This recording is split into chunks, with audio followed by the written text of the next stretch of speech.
Temporary staff should focus on bedpans, not diagnostics. That is what Dr. Pierce said to the gathered residents at 1,400 hours on Tuesday, his voice carrying the weight of institutional authority, the kind of dismissal that lands harder when delivered in front of an audience. Rachel Torres stood 3 feet from him, her temp badge clipped to scrubs that cost $42 at a discount medical supply store, and she did not flinch. She did not blink. She did not retreat. The words bounced off her like she was back in interrogation resistance training at Lackland, like her body had already survived worse than condescension from a man whose hands had probably never held a live grenade, never felt the heat bloom of a helicopter rotating 15 feet overhead, never learned that composure under fire was the difference between soldiers coming home and body bags arriving at Dover. What Dr. Pierce did not know was that Rachel Torres had been Captain Rachel Torres for 14 years. What he did not see when he glanced at her temp badge was the scar tissue mapping both forearms like coordinates, the muscle memory that kept her hand steady during 18-gauge for insertions even after 3 tours in Helmand Province, the way she positioned herself with clear sight lines to every exit in the pediatric ICU, a habit from close air support operations that had saved her team 847 times over, though nobody counted that way. The tremor in her left hand was from nerve damage at Bagram, not fear. She stood at the foot of Marcus Whitfield's bed with her jaw clenched, hands perfectly still at her sides, and let the silence do the work. Marcus was 12 years old. Paralyzed from the neck down after a diving accident at the base pool in Germany 23 days ago. His father, Colonel James Whitfield, her own son's commanding officer from the 75th Ranger Regiment, sat vigil by the window with photographs spread like a losing hand of cards. Baseball in summer.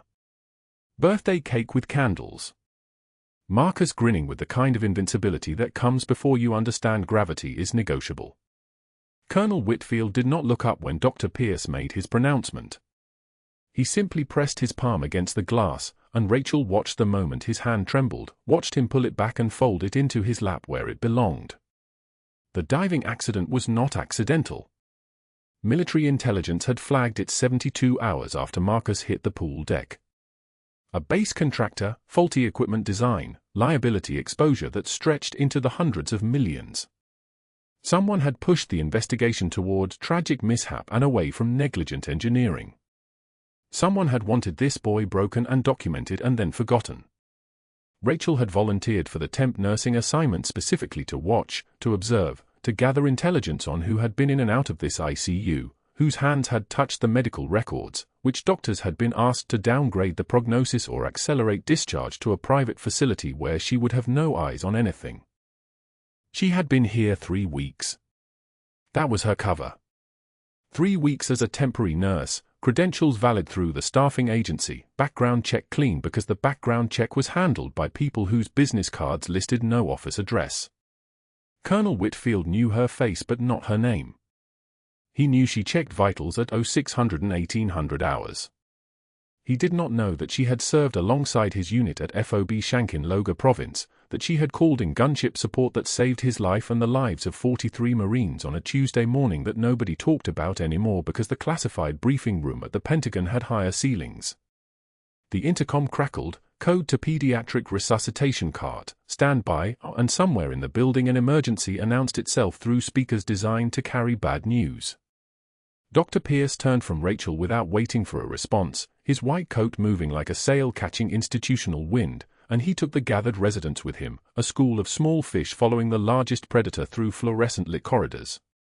Rachel waited until he was clear of the unit, until his voice faded toward the elevator bay, and then she moved to Marcus's bedside. His eyes tracked her.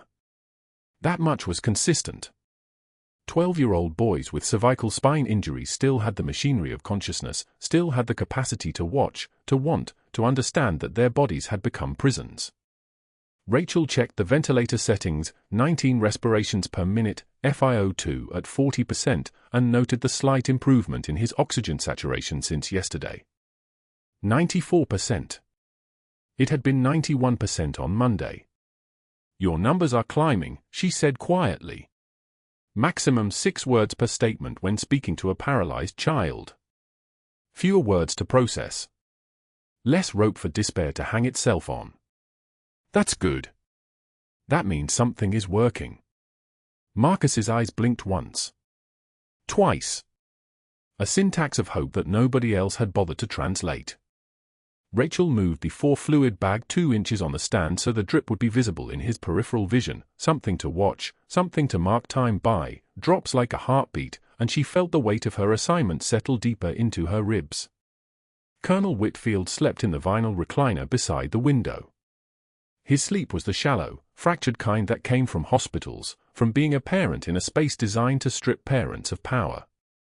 His service jacket hung on the back of the chair, medals catching the afternoon light. Silver Star. Bronze Star. Purple Heart twice over. The kind of honors that came with their own weight, their own cost, their own small deaths along the way. Rachel did not wake him. Instead, she returned to the medication station and logged Marcus's vitals into the system with the kind of precision that would have made Dr. Pierce's dismissal sting if she allowed such things to sting anymore. O2 sat 94. Heart rate 78. Respiratory rate 19. The numbers climbed. They climbed, and nobody but she seemed to notice, and that was fine. That was mission parameters. Stay invisible. Stay accurate. Stay ready. At 1,647 hours, during her break, Rachel moved through the quiet corridors toward the staff lockers. Her locker was in the back, away from the main cluster, a position she had chosen on day 1. Clear sightline to the entrance. Mirror angle showing half the room. The habits never stopped, even in places where they made her look paranoid, even when nobody was watching for the things she was watching for. Inside the locker, folded with perfect military creases, was the flag from Sergeant Daniel Ramos's funeral. 14 by 28 inches of nylon that had draped his coffin at Arlington, that had been pressed into her hands by a chaplain who had no words left. Ramos had been her partner for 2,847 flight hours. Close air support, direct action raids, medevac insertions at night into terrain that wanted to kill everything that moved. They had spoken in shorthand because words took too long. They had trusted each other the way humans only trust each other when the alternative is death. The diving accident. The faulty equipment. The contractor protection. Her hand trembled when she touched the flag. Not from emotion, she had trained that response out of herself years ago, but from the nerve damage itself, the physical reminder that bodies were imprecise instruments. She steadied her fingers against the tight triangles of fabric and anchored herself to the reason she was here, not as a temporary nurse named Rachel Torres with a discount scrub uniform and a generic hospital ID, but as the person who could not let Marcus Whitfield become another buried file in another contractor's legal defense fund. The locker room door opened. 3 nurses entered in coordinated movement, collected their things, and left without acknowledging her. The exodus was so precise, so perfectly choreographed, that Rachel knew Dr. Pierce had already begun. He was building a narrative. He was gathering witnesses. He was establishing a pattern of her stepping outside her scope, of her overreaching, of her being the kind of temporary staff who needed to be contained. That was fine. She had faced harder opposition in places where the opposition carried rifles. She closed her locker with a soft click and returned to the pediatric ICU, where Marcus Whitfield watched the 4 drip fall like seconds, and where Colonel Whitfield slept the broken sleep of fathers whose sons had become prisoners in their own bodies, and where Dr. Pierce had no idea that the temp nurse with the crooked badge and the tremoring left hand was about to prove him catastrophically wrong. The break room smelled like burnt coffee and broken promises. Rachel set her lunch tray on the center table, turkey sandwich, apple, bottle of water, and pulled out a chair. The plastic leg scraped against linoleum. A sound like nails on glass. 3 nurses sat at the far corner, Janet from the morning shift, Marcus's primary care RN for the past 6 months, Deshawn, respiratory therapy, and Kim, the unit's charge nurse for 8 years. All 3 looked up simultaneously. Janet's fork paused halfway to her mouth. Deshawn closed the lid on his Tupperware. Kim's jaw tightened. None of them spoke. They stood. Synchronized. Moving like a rehearsed formation, all 3 collecting their plates, their drinks, their napkins. Janet didn't even finish her sentence to Deshawn. They simply relocated to the far corner of the break room, leaving Rachel alone at a table built for 8, surrounded by empty chairs that felt less like furniture and more like testimony. The fluorescent lights hummed overhead, that constant mechanical drone that made time feel slower. Rachel watched them settle 30 feet away, their heads bent close, shoulders curved inward like they were conspiring. They weren't even pretending not to. Janet glanced back once, her expression caught between pity and fear. Rachel chewed her sandwich. Turkey, mayonnaise, wheat bread. She kept her eyes forward, her breathing steady, her hands resting flat on either side of her lunch tray. The tremor in her left hand, the one that never fully went away, the one that started in Helmand Province and never stopped, she locked it down with the precision of someone who'd spent 18 months in interrogation resistance training. Eat normally. Breathe normally. Be invisible. The protocol hadn't changed since Bagram. This was Stage 2 escalation. She recognized it. Pierce hadn't just humiliated her publicly during morning rounds, he'd weaponized the staff against her. An isolation campaign. Smart. Disciplined. The kind of tactical maneuver someone uses when they're protecting something, or someone, who mattered more than professional ethics. She finished half her sandwich and returned her tray to the counter, alone, while the 3 nurses remained clustered in the corner like birds sensing a predator. By 1600 hours, Pierce's signature move came. Rachel discovered it when she passed the unit board on her way to check on Marcus's fluid intake. A formal write-up. Printed. Posted. Visible to staff, families, and visitors, which meant visible to Colonel Whitfield, who sat vigil in his son's room every single afternoon at precisely 1,540 hours. The paper was cream-colored, official, stamped with a hospital seal. Rachel Torres, temporary RN. Date, today. Time, 1,430 hours. Allegation, overstepping scope of practice. Specific incident, adjusting ventilator settings without physician authorization. Recommended action, disciplinary interview and potential termination. She'd adjusted Marcus's ventilator settings once. 3 hours ago. The 8:08 a.m. settings were generating insufficient pressure support, and his oxygen saturation had drifted to 91%, not critical, not yet, but trending downward. Respiratory therapy wouldn't arrive for another 40 minutes. A child's oxygen saturation does not wait for protocol. It waits for intervention. Rachel had increased the pressure support by 2 centimeters of water, monitored his SpO2 for 15 minutes until it stabilized at 96, and documented the intervention in the medical record. Standard critical care nursing. The kind of action that keeps children alive when systems move too slowly. Pierce had seen it in the charts. And he'd weaponized it. Rachel stood in front of the write-up for 6 seconds. She read it twice. Her jaw clenched once, just once, that involuntary tightening of the muscles along her right temporalis, and then she released it. Her hand stayed perfectly still. She photographed the document with her phone without removing it from her pocket, the angle captured by touch alone, a skill she'd learned in places that no longer appeared on her official record. Then she walked away, her gait unchanged, her expression the same as it had been when she'd discovered the staff coordinating their departure. Pierce found her 15 minutes later. He was leaving the medication room, and he'd gathered 5 nurses inside, Janet, Deshawn, Kim, and 2 others Rachel didn't recognize yet. His voice carried through the open doorway with the precise volume of someone who wanted to be overheard without appearing to broadcast. The temp, Bedpan Betty, decided she knows better than respiratory therapy. Better than credentialed physicians. If she touches anything beyond basic care again, she's gone. Completely done. We have standards here at Seattle General, and they don't include freelance diagnostics from floating nurses. Rachel passed the doorway without breaking stride. She didn't look in. Didn't acknowledge.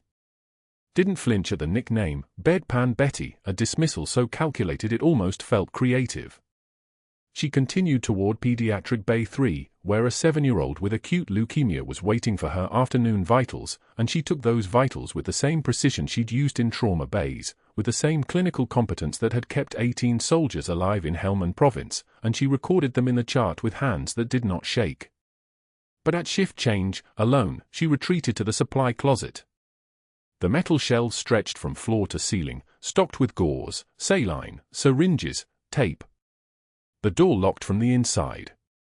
Rachel gripped the shelf at eye level until her knuckles drained of color. Both hands this time. The tremor that she kept locked down in public, the tremor that was not fear but restraint, spread from her left hand to her right.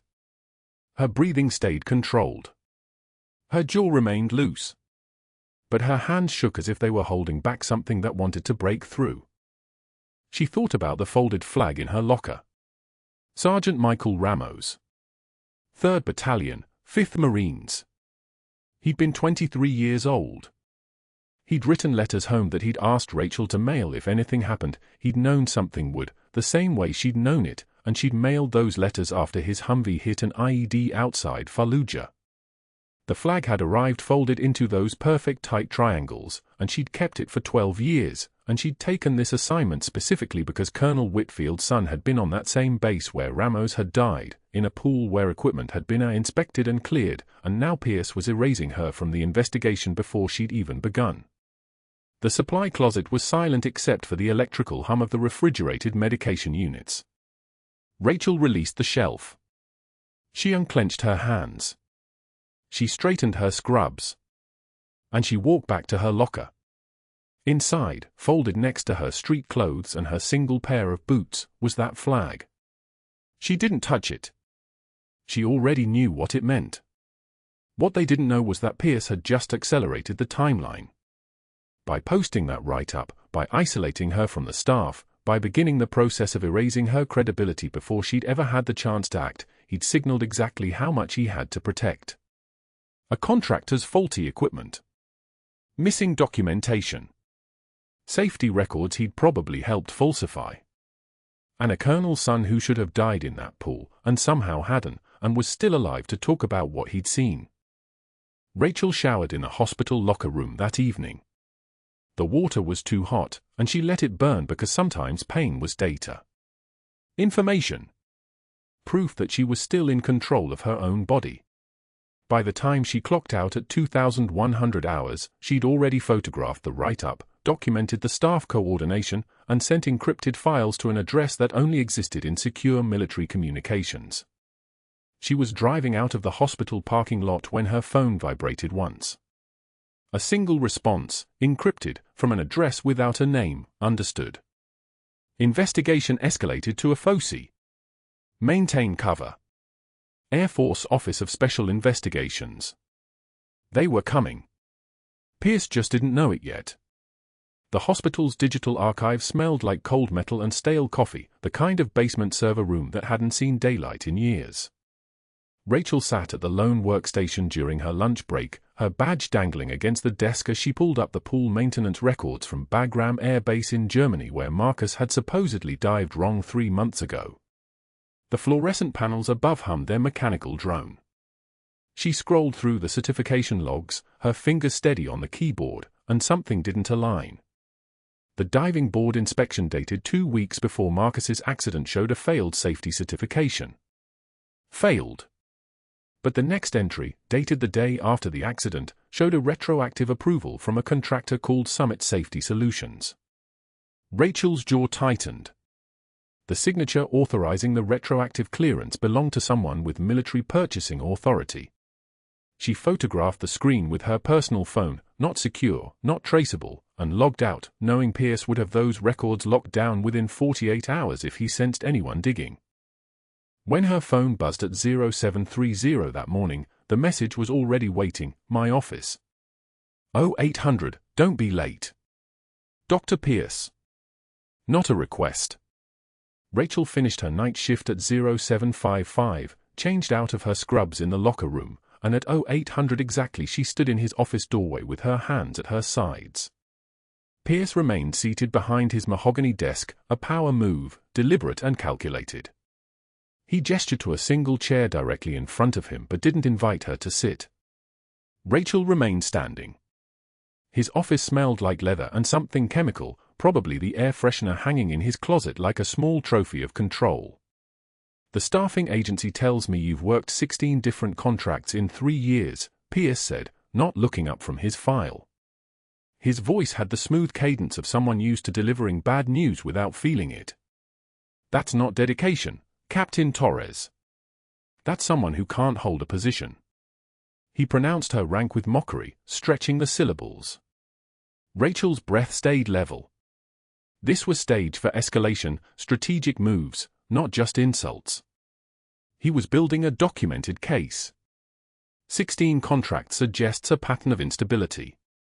Poor fit. Inability to follow protocol. "I work where I'm assigned," Rachel said, her voice flat and measured as desert wind. Pierce slid a folder across his desk. "Performance Improvement Plan." Rachel picked it up and read the first paragraph. "All clinical decisions must receive physician pre-approval before implementation. Effective immediately. No independent assessment. No autonomous patient care. In other words, make her useless. Make her unable to do her job. Make her the obstacle instead of the solution. Sign this or I'll have you removed from the ICU today. Your choice." Pierce leaned back in his chair like he'd just closed a successful business deal. "You have 60 seconds. Rachel signed without reading the rest. Her signature came out steady, capital R, capital T, no tremor, no hesitation. A signature from someone who'd signed ammunition manifests in Helm and Province, who'd signed casualty reports that meant sending notifications to families she'd never meet. A signature from hands that had held lives together. This piece of paper was nothing. She slid it back across the desk. Pierce smiled. He didn't notice the contempt in her eyes because he wasn't looking for it. He was looking for fear. The hallway outside his office ran perpendicular to the ICU ward. Rachel had walked approximately 40 feet when Colonel Whitfield appeared from the direction of Marcus's room, his uniform pressed despite the 0830 hour, his bearing military precise even when he was clearly running on 2 hours of sleep. He intercepted her with a kind of quiet authority that made junior officers stand straighter. What did Pierce want? His voice carried the weight of command, not aggressive, just asking a question that expected an answer. "Routine performance review, sir." Rachel kept her tone flat, deferential, the mask still perfectly in place. Colonel Whitfield's expression sharpened, that particular narrowing that came from 23 years of reading soldiers and knowing when someone was lying or at least withholding. "I've commanded enough people to know when someone's being targeted." "Why?" His eye searched hers like he was trying to see past the scrubs and the temporary badge to whatever was underneath. Before Rachel could construct a response that wouldn't reveal anything, an orderly's voice cut through the moment. "Captain Torres, you're needed in Marcus's room. Now." Rachel moved without acknowledging the colonel. The ICU doors opened with their characteristic pneumatic hiss. Marcus's room was exactly 47 feet from the hallway. She covered the distance in 8 seconds. Marcus lay in his pediatric bed, his chest rising and falling in that uneven pattern that meant distress, oxygen saturation numbers climbing in the wrong direction, 88, 85, 82. His face showed fear he couldn't communicate with his body. The paralysis from his C5 spinal injury meant he couldn't call for help or adjust his position or do anything except exist in his own growing panic. Rachel's eyes went to the ventilator display. Settings changed. Not by her. Not documented in the chart. The tidal volume lower, the rate increased, parameters adjusted by hands that had no business touching her work. "His oxygen is dropping," the charge nurse said, her voice tight with that particular panic that came from watching a child deteriorate. "It happened maybe 5 minutes ago. Settings were fine when I checked at 0800. Rachel's hands moved on their own, the muscle memory of training taking over her body like a second presence. She checked the endotracheal tube position, still correct. She examined the ventilator circuit for disconnects. Nothing. The problem wasn't mechanical. Someone had adjusted the parameters deliberately. She was typing a correction into the system when Pierce appeared in the doorway, like he'd been waiting for exactly this moment, like he'd arranged this entire scene. "What are you doing?" Pierce's voice carried that particular edge of accusation that meant he'd already decided her answer was wrong. Those settings were documented properly in the chart. I reviewed them myself at 0700. Rachel didn't respond. She pressed enter on the ventilator adjustment. The settings returned to what Marcus needed. Within 60 seconds, his oxygen saturation climbed 85, 87, 90, 92. His breathing steadied. The panic drained from his face. But Pierce was already moving, already gesturing to the residents who had followed him into the room like a small entourage of agreement. "This is exactly why temporary staff are dangerous," Pierce announced, his voice loud enough for everyone to hear, his words calculated for maximum damage.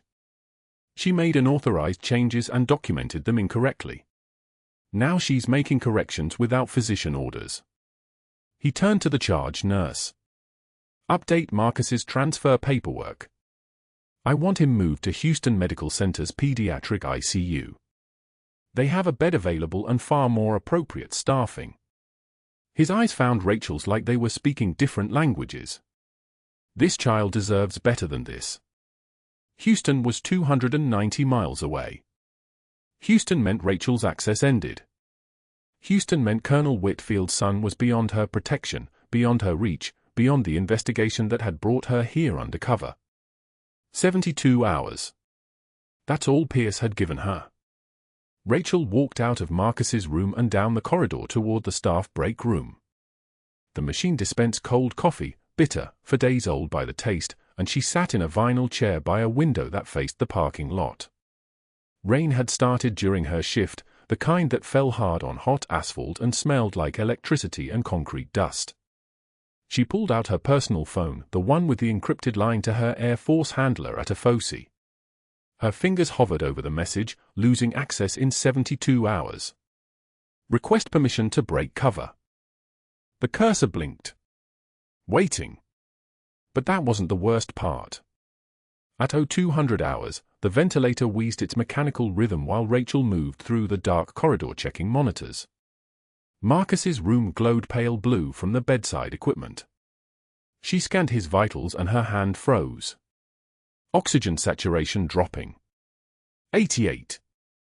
85. 82. She looked at his chest. The trachea, the tube in his throat, was deviating sharply to the left. Tension pneumothorax. Air trapped in his chest cavity, collapsing his lung from the inside out. The kind of thing that kills you if you wait for rounds to start. She hit the code button without hesitation. Her hand was already moving toward the crash cart, already opening the needle decompression kit before the first physician stepped through the door. Muscle memory took over. Bagram had taught her what hospitals sometimes took years to learn. 7 doctors arrived within 90 seconds. The entire night coverage team that Dr. Pierce had assembled for this supposed teaching case crowded into the doorway, their bodies blocking the light from the corridor. They stood frozen, watching her work, their white coats creating a wall of hesitation behind her. "We need a chest CT," one of them said. "We need to confirm the diagnosis before." "No time," another countered. "If it's a pneumothorax, we intubate and scan after." Rachel ignored the debate. Her eyes found the landmarks on Marcus's chest. Second intercostal space. Midclavicular line. She located the spot by feel, by training, by the muscle memory of hands that had held lives together in tents where there were no imaging machines and no time for consensus. She prepped the skin with antiseptic that smelled like copper and alcohol. Her movements were steady. Precise. The kind of calm that comes from having already survived the worst. The needle was a 14-gauge angiocath, designed for one purpose: release the pressure killing a child while 7 doctors debated whether she had the authority to do it. She inserted it at 90 degrees. One motion. No hesitation. The hiss of escaping air filled the room like a sigh of relief. Marcus's oxygen saturation climbed. 84. 87. 91. 94. His trachea shifted back to midline as the pressure equalized. His chest rose and fell with the ventilator's cadence. Normal. Breathing. Alive. The 7 doctors remained frozen in the doorway.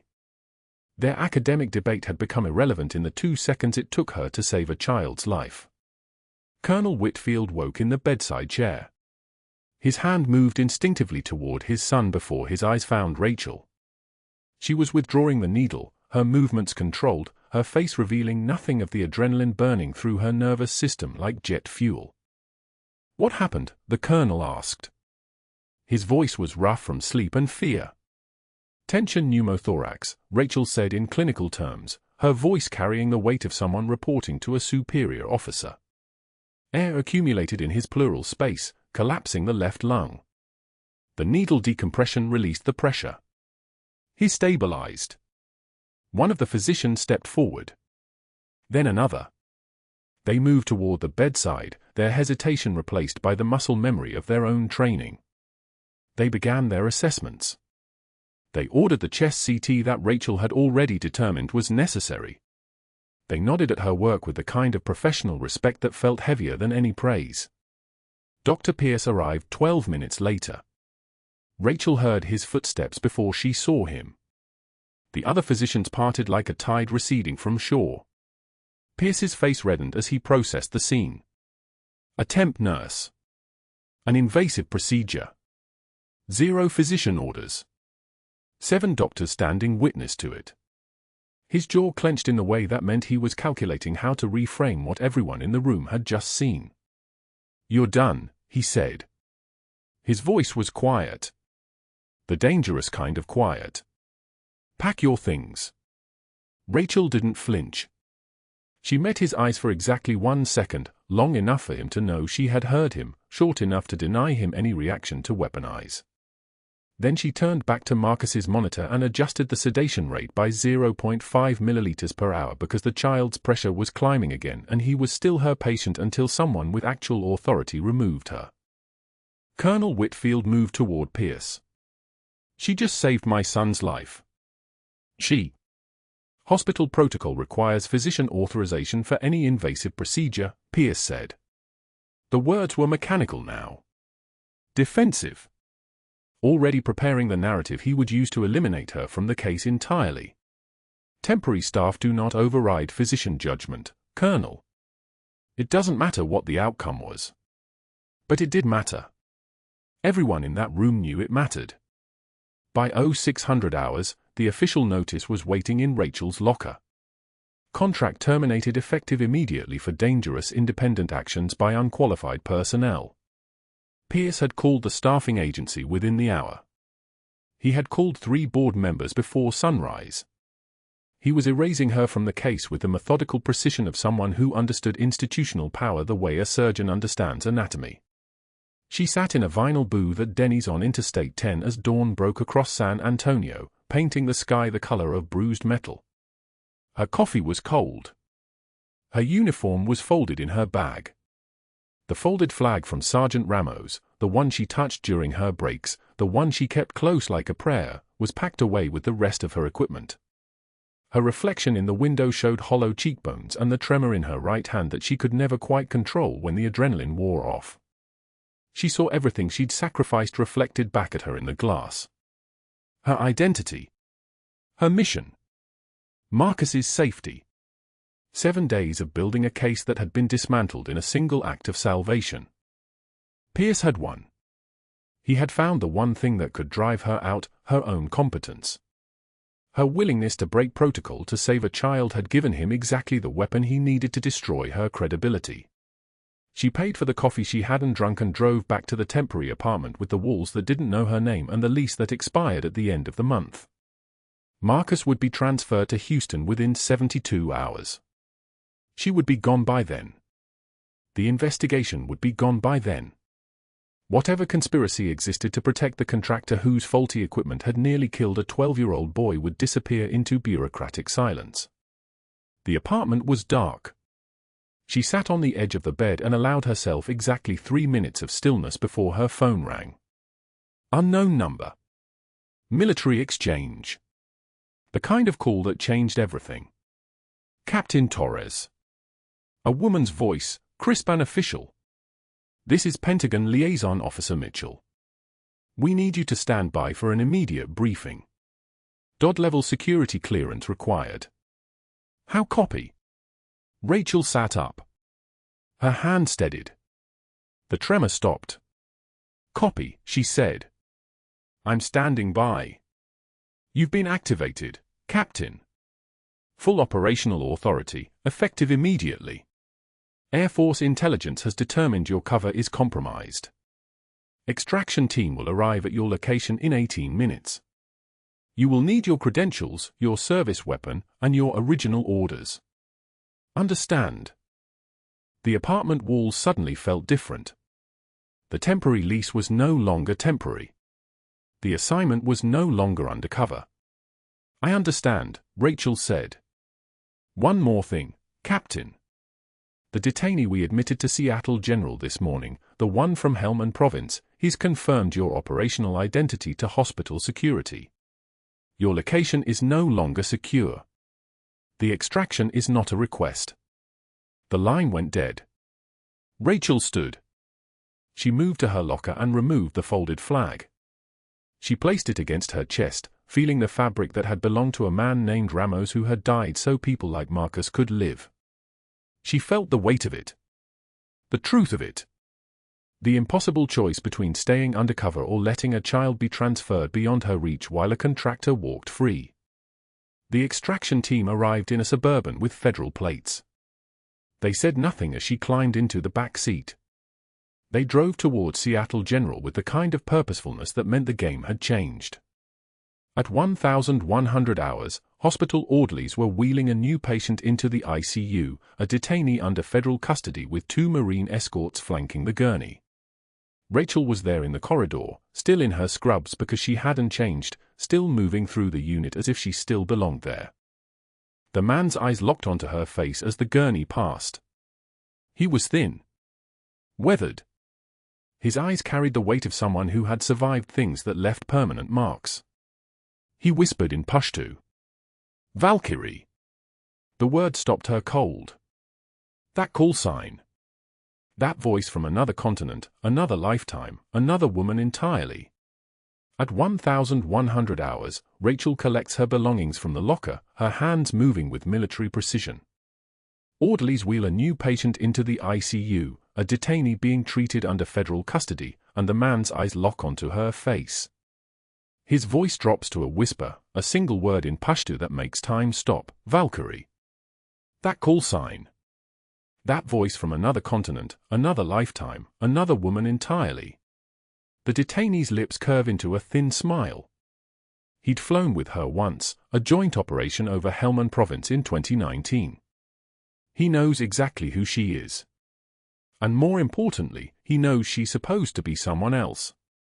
Colonel Whitfield appears in the doorway not 5 seconds later, his uniform immaculate, his expression fractured. Behind him walks a Marine escort in dress blues, carrying a leather folder embossed with the Department of Defense seal. The colonel's jaw works silently, processing the impossible mathematics of the moment, the temp nurse. The classified assignment. The detainee's recognition. None of this was supposed to happen in San Antonio. I need answers, the colonel says. His voice doesn't shake, but his hands do. 23 years of military service, and Rachel watches him reassemble his bearing piece by piece. Starting now. The Marine escort steps forward and opens the folder. His voice carries the weight of official record as he reads aloud, Captain Rachel Torres, Air Force Special Operations Command. Citation for Vela, Actions Under Fire, Kandahar Province, October 2019. Enemy engagement in populated area. Subject engaged hostile forces while providing close air support coordination for 17 ground personnel. Subject's tactical decision-making prevented civilian casualty event estimated at 73 non-combatants. For extraordinary heroism in the face of grave danger, awarded the Combat Action Medal. The nurses at the station have stopped moving. The ICU has become a held breath. The Marine continues, additional commendation, Purple Heart. Awarded for wound sustained in combat operations, same engagement. Recovery period, 11 months. Return to duty status, full clearance. Rachel stands motionless. The folded flag in her locker, Sergeant Ramos's flag, suddenly feels like it's burning a hole through the hospital wall. This wasn't extraction. This was exposure. The Colonel's eyes track across her face, and she sees him doing the calculus, the two steady hands during Marcus's crisis, the understanding of ventilator mechanics that went beyond bedpan duties, the way she moved with such deliberate economy of motion. He'd seen that movement in pilots, in combat controllers, in people trained to stay alive in places where staying alive required precision most humans never achieve. You were protecting my son, the Colonel says. Not a question. A realization arriving like shrapnel. Before Rachel can respond, the hospital doors swing open with the kind of force that makes the fluorescent lights flicker.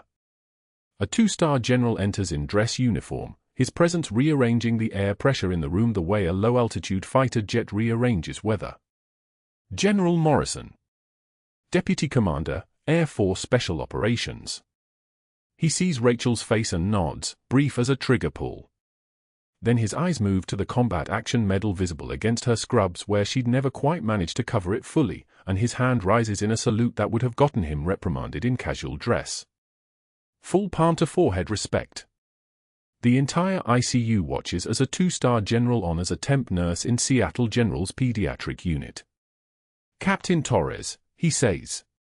His voice sounds like a tank idling in a garage, machinery of power held barely in check. You were operating on direct orders from Air Force Intelligence. A Pentagon liaison in a charcoal suit enters behind him, carrying a sealed folder marked with classification headers Rachel recognizes from her briefing 6 weeks ago. He hands it to Colonel Whitfield without preamble. Your son's case was flagged during routine military-dependent medical review. Suspicious accident circumstances. We assigned Captain Torres to investigate and protect. The Colonel opens the folder with trembling hands and reads silently. Rachel watches understanding spread across his face like wildfire. But that wasn't the worst part. Not for Dr. Pierce. Hospital security arrives with a tablet showing security footage from the pharmacy entrance. The IT director, a Navy veteran named Rodriguez, walks with them, a man Rachel recognizes from the recognition in his eyes when he'd passed her in the hallway 3 days ago. Rodriguez had served in Kandahar. Rodriguez had flown under her coordination once. The doctor's been accessing files for 6 weeks, Rodriguez says, pointing at timestamp sequences. Pharmacy after hours, no authorization. Medication logs. Marcus Whitfield's patient files. Every access recorded. The footage plays in grayscale, Dr. Pierce entering through the pharmacy's side door at 2,247 hours, using a stolen security card. Typing at the medication terminal. His fingers moving fast, panicked. Then accessing the restricted server, pulling up contractor liability documents related to Titan Medical Systems, the same company that manufactured the pool equipment at Bagram that had failed catastrophically, the same company whose faulty valves had fractured Marcus's vertebrae when they malfunctioned. Rodriguez swipes to another file. Wire transfers. $20,000 quarterly to Dr. Pierce's Research Foundation. 3 years of payments. Titan Medical protecting themselves from liability by ensuring favorable testimony from the Chief of Pediatrics. Rodriguez turns to Colonel Whitfield. He was altering the accident timeline in Marcus's medical record, making it look like user error instead of equipment failure. The general moves closer to the screen.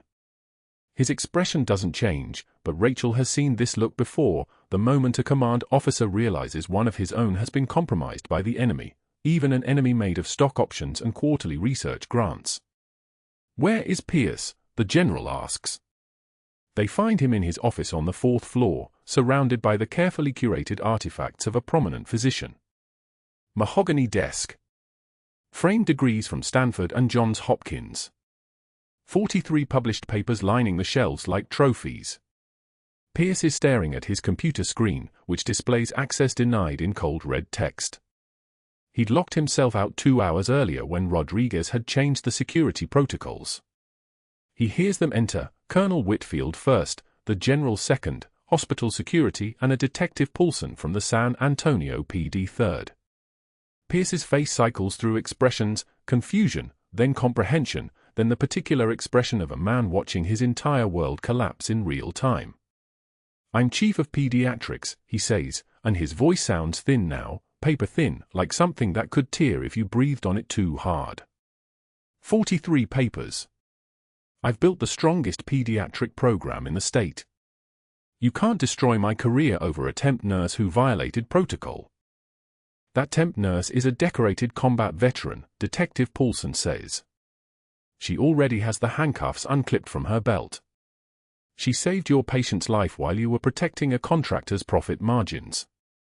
You're under arrest for evidence tampering, conspiracy to commit fraud, and obstruction of a federal investigation.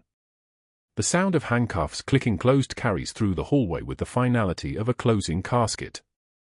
As they lead Pierce toward the elevators, past the nursing station where the 3 nurses who'd abandoned Rachel in the break room now watch in absolute silence, Rachel sees the moment his authority vaporizes.